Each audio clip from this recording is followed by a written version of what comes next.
sorry about your son, but we've determined that the radioactive isotope potassium-40 was the source of the gamma decay that your son was exposed to. How could he have been exposed to such a harmful element? What is radiation anyway, and why isn't it being or something? Well, radiation and potassium too are essential for life, so that's why they're not banned. And potassium is the most abundant radioactive element found in the human body, and potassium-40 is just one of its radioactive isotopes. This is how we were able to confirm that your son must have been in an area with too much potassium that caused the sickness. Well, what is radiation anywhere, and how is it necessary for life if it can kill someone too?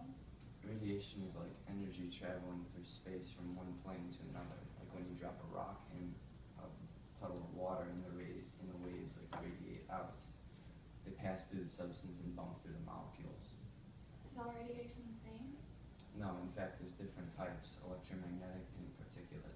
Electromagnetic is pure energy that comes from electrons, but particulate is radiation that occurs when tiny bits of matter fly off of an atom. This mainly happens from like radioactive elements like radium, uranium, and other heavy elements. So how do you know which type is harmful? Well, the electromagnetic spectrum is used to determine the effect of different frequencies on living organisms, from low-frequency radio waves to high-frequency gamma rays. The spectrum is separated into two parts, non-ionizing and ionizing. Non-ionizing radiation has enough energy to move around the atoms in a molecule and vibrate them, but not enough to remove electrons. This form includes radio waves, microwaves, infrared waves, and visible light. It isn't harmful and is always around, so that's why we depend on it. Ionizing radiation has enough energy to remove tightly bound molecules, and this is what most people think of when they think of radiation. All of it causes damage at a cellular level, but the rays of alpha particles and beta particles are relatively non-penetrating, so external exposure only causes like localized damage. Ionizing radiation has high energy and can affect atoms and electrons from atoms and creating ions. This occurs because the DNA in the cells are exposed to ionizing radiation and biological damages, either direct or indirect, can occur. Gamma radiation is ionizing. Also, gamma radiation is one of the 4 types of natural radioactivity. Gamma rays are electromagnetic radiation, like X-rays. Other types of natural radioactivity are alpha and beta particles, but gamma rays are the most energetic and harmful form of electromagnetic radiation. Oh, I see. The direct effects are damage to DNA from ionization, and indirect effects can be decomposition of the water in the cells. The health effects depend greatly on how a person is exposed. Alpha particles lack the ability to penetrate even the outer layer of skin, so exposure from the outside is not a major concern. However, if inhaled, swallowed, or injected into the body through a cut, they can damage the sensitive inside tissue. It is more dangerous than any kind of radiation inside the body. Well, what about beta particles?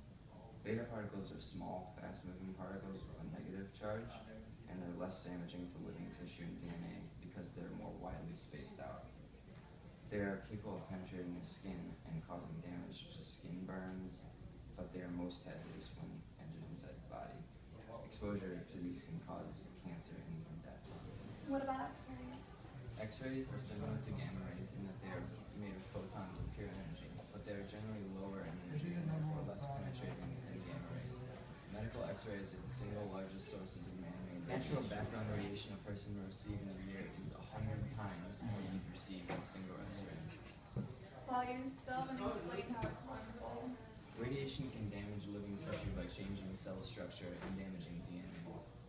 But different organisms are affected by radiation differently. For example, bacteria can withstand radiation much larger than that of human. Is that what my son had?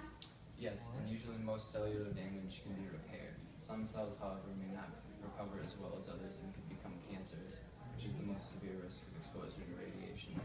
Cancer is when the cells divide and grow uncontrollably because the part of the DNA responsible for reproduction is corrupted or damaged. The higher the radiation dose, the greater the chance of developing cancer. So what is prolonged radiation sickness? It's when a person is exposed to a large amount of radiation all at once. This will cause sickness or even death within days or even hours.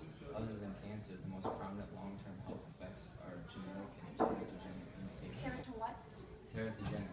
It's when an unborn child is exposed to radiation and it causes smaller head, smaller brain, poorly formed eyes, slow growth, and mental retardation. So what are the acute effects of radiation? Radiation sickness occurs when the body is exposed to a high dose of penetrating radiation within short periods of time.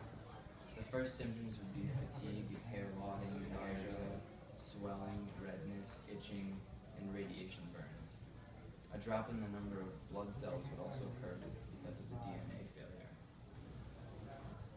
Nausea, loss of appetite, and abdominal pain are usually seen within the first 2 hours, but vomiting during this time is indicative of fatal dosage.